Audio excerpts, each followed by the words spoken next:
Hi, I'm Mark Tyrrell of Uncommon Knowledge and welcome to 3 relapse prevention strategies for substance abuse therapy, including smoking cessation, and why willpower alone won't prevent relapse and what to use instead. Now consider this: if you stretch an elastic band, a rubber band, too far in one direction, the tension that builds up will try its damnedest to make the band ping back further in the opposite direction. And people do this too.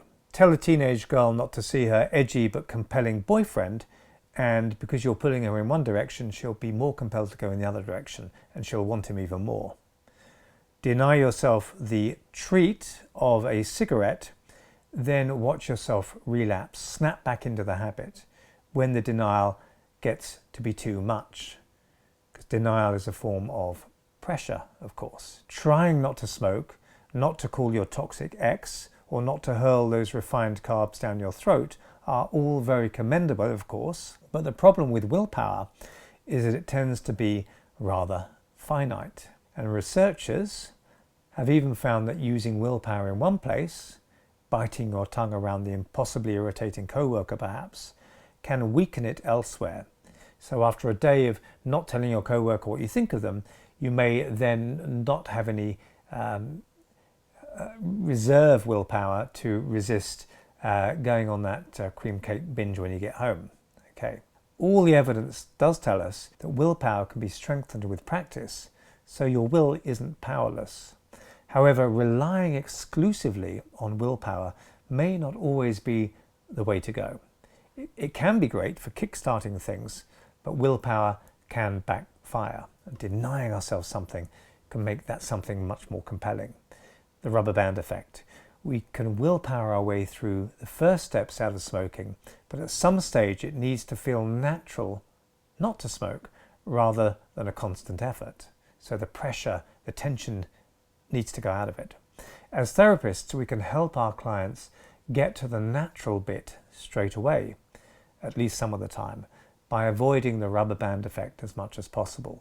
So here are 3 relapse prevention strategies to help your clients avoid the rubber band effect. So number 1, separate the behaviour from the client's core identity. So we can make it clear that who they are, their identity, is quite distinct from what they do, the behaviour. But they are nonetheless fully responsible for their behaviour. So rather than talking about your addiction, which implies that it's a central and immutable part of who you are, we can talk in terms of that behaviour. The word that indicates it's separate from them. I'm not saying your addiction, I'm saying that behaviour. While the word behaviour still implies responsibility. Okay. It also helps to use terms that treat the problem as outside of the person. So something outside is easier to detach from, something that may have already detached from them. So the battle with yourself isn't quite so hard if what you're fighting is seen as something which isn't essentially you, but it's something outside of yourself. Okay. So we might describe smoking as a parasite, something that tries to con you into poisoning yourself. Okay. And how can you stand up to that parasite? What tricks does it use to try and get you to go along with what it wants you to do? So it's personifying it, it's outside of your core identity. And that gets the client to see the smoking or drinking or toxic relationship as separate from who they fundamentally are as a human being, so that their identity isn't tied up with the behaviour. Describing the compulsion with such unfamiliar analogies and metaphors also helps jolt people out of their habitual victim view of what's going on. You know, the I just can't help it kind of idea. If someone is trying to force you to do something you don't want to do, it feels much less internally compelling. It may even really put you off doing it, because now you're feeling taken advantage of by the cigarettes or the alcohol and so forth.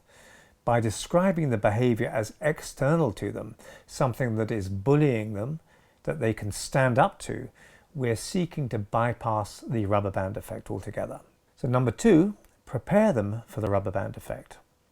So we therapists or practitioners, whether you're a coach or whatever else you do, don't particularly like to appear negative unless we are cunningly trying to help our contrary clients exercise their positivity.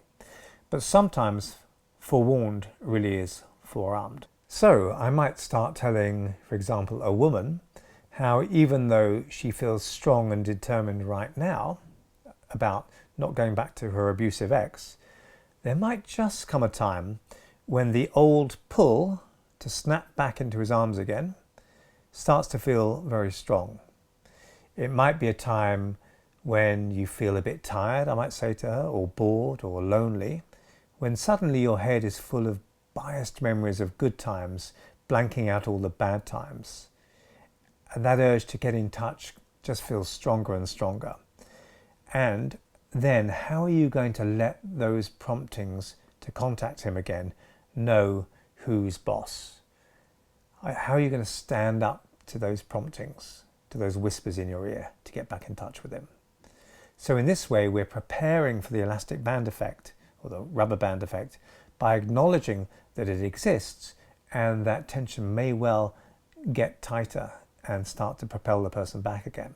I'll often hypnotically prepare a client by getting them to rehearse, starting to feel pulled back towards a destructive behaviour, only to find the pull slackens again and gets less and less taut over time, like the rubber band loses its elasticity. Number 3, we can never say never. So never can be a terrifying word for someone who's been addicted to something. Sometimes the thought, I can never have a cigarette again, or I can never have another cream cake, can actually increase the pull back into the behaviour because we feel so pressured. We can reassure our clients they never have to think in terms of never. I might describe how we can be on a 10-mile walk and now and then retrace our steps a bit, but it doesn't matter because generally we're moving forward. Okay. To take pressure off, I might suggest to a smoker wanting to quit smoking that they might have 1 or 2 more cigarettes here and there as the behaviour peters out, or they might not, of course. So as the behaviour dies, as the cigarettes realise that they can no longer push you around, can no longer bully you, then you still might let them in a little bit, but they're sort of petering out. Takes the pressure off. And you know, a non-smoker can have a cigarette and still not be a smoker. They're just a non-smoker who just had a cigarette. Okay. This makes the rubber band less taut, takes some tension out of it, and less likely to ping back uncontrollably into a full-blown relapse. So we can stop stretching the band. We can reassure our clients that it's unnecessary to go around thinking, I'll never do this, or I'll never do that. You know, I doubt I'll ever start wearing women's clothes, or self-harming, or injecting heroin, but I don't go around every day thinking, I'm never going to take heroin, or I'm never going to mug old ladies in the street. You know, it's just not relevant to me. And that's what we want to get sort of ex-addicts to, that stage. Okay. So of course I don't know what I'll be doing in the future for sure, but I don't think I'll be doing any of those things in 10 years' time. But the point is, I don't need to know because it's not what I do right now. And our lives are made up of a series of what we are doing right now. And right now I'm not mugging old ladies or shooting up heroin. And that's all I need to know. That's all that matters. So believe it or not, talking like this to someone who's overcoming a compulsion or an addiction can be wonderfully reassuring. You don't have to think in terms of never. It's just not what I do right now. A destructive compulsion disappears not when we spend all our time pulling away from it, tightening the pressure on the rubber, but when we put the elastic band aside entirely and focus elsewhere in life. So I hope you found that useful, and if you did, please hit like and subscribe. And if you want to hear when my next video is published, hit the notification bell below. It really helped me out. And I'm Mark Tyrrell of Uncommon Knowledge, and if you'd like to subscribe to my email newsletter, you can find it over at unk.com/blog. That's unk.com/blog, and thank you for watching.